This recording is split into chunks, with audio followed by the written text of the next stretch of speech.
तो Kevin Feige और Marvel studios थक गए थे लोगों को सिर्फ डीसी और सुपरमैन के बारे में बात करते सुनकर। तो भाई साहब खुद आ गए और सबको याद दिलाया कि असल किंग कौन है, और यही काम मैं भी यहाँ करने जा रहा हूँ। तो आज हम ब्रेक डाउन करेंगे इस बड़े आर्टिकल का जो केविन फाइगी ने वैरायटी कोलाइडर और दूसरे आउटलेट्स के साथ किया है।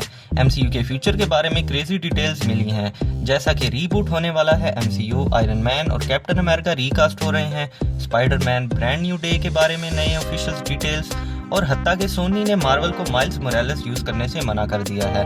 तो चलिए शुरू करते हैं। Hello movie loving fans, welcome to the reviewers. तो सबसे पहले फैंटास्टिक फोर इसी वीक आ रही है और इंटरनेट पर सिर्फ जेम्स गन और उसके सुपरमैन की बातें हो रही हैं। तो मार्वल ने सोचा एक काम करूं, लोगों को ध्यान फिर से एमसीयू की तरफ ले जाऊं, और यही वजह है कि ये आर्टिकल इतने बड़े रिवील्स के साथ आया है। और ये भी सच है कि जब डीसी अच्छा करता है तो मार्वल भी पुश करता है, हेल्थी कंपटीशन है। लेकिन ये फ्रेंडली कंपटीशन भी फ्रेंडली नहीं लगता, क्योंकि केविन फाइगी ने जेम्स गन को थोड़ी बहुत इनडायरेक्ट बातें भी मारी हैं। फाइगी ने जेम्स गन के सुपरमैन के बारे में बोला, मुझे काफी पसंद आई, David Corenswet as Superman awesome choice था। मिस्टर ट्रिफिट को नहीं जानता, दो फिगर इट आउट। लेकिन जब जेम्स गन ने इनडायरेक्टली मार्वल के स्क्रिप्ट प्रोसेस को क्रिटिसाइज किया, तब केविन फाइगी ने जवाब दिया, हम कभी भी बिना फुल स्क्रिप्ट के मूवी स्टार्ट नहीं करते। मैं परफेक्शनिस्ट हूँ, मैं हर वक्त स्क्रिप्ट ट्वीक करता हूँ, रीशूट्स करता हूँ, मूवी रिलीज होने तक काम चालू रहता है। लेकिन फैंस को फिर भी टेंशन हो रही है, क्योंकि माइकल वॉल्डन एवेंजर्स डूम्सडे लिख रहे हैं जब मूवी का प्रोडक्शन ऑलरेडी चालू है। जेम्स गन का कहना है कि ऐसे काम वो डीसीयू में नहीं होने देंगे।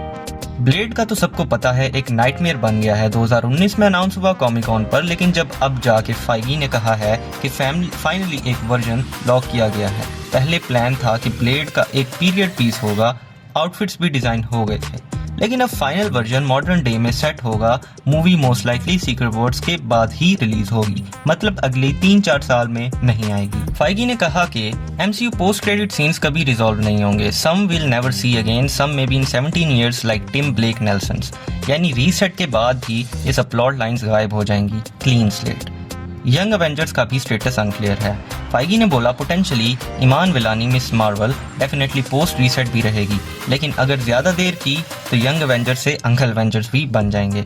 डेडपूल और वुल्वरीन के लिए फाइगी ने कहा और भी फन हो सकता है उन कैरेक्टर्स के साथ। तो डेडपूल रह सकता है पोस्ट रीसेट, शायद सोलो मूवी ना मिले, लेकिन कैमियो या टीम्स अप में जरूर दिखेगा। ह्यू जैकमैन का सीन होगा, अनक्लियर है, शायद एक और बार, लेकिन नए वुल्वरीन के लिए जगह बनेगी। पोस्ट सीक्रेट वॉर्स एमसीयू का मेन फोकस होगा एक्समैन और म्यूटेंट्स पर। फाइगी ने कंफर्म किया था कि थंडरबोल्ट्स के डायरेक्टर बना रहे हैं पहला एक्समैन मूवी, और ये यंग एक्टर्स के साथ स्टार्ट करेंगे, जिसे हम मूवीज में ग्रो करते देखेंगे, जैसे ओरिजिनल एमसीयू के एक्टर्स को देखा था। वुल्वरीन को ओवर सेंट्रल कैरेक्टर नहीं बनाएंगे, पूरी टीम को बैलेंस देने की कोशिश होगी।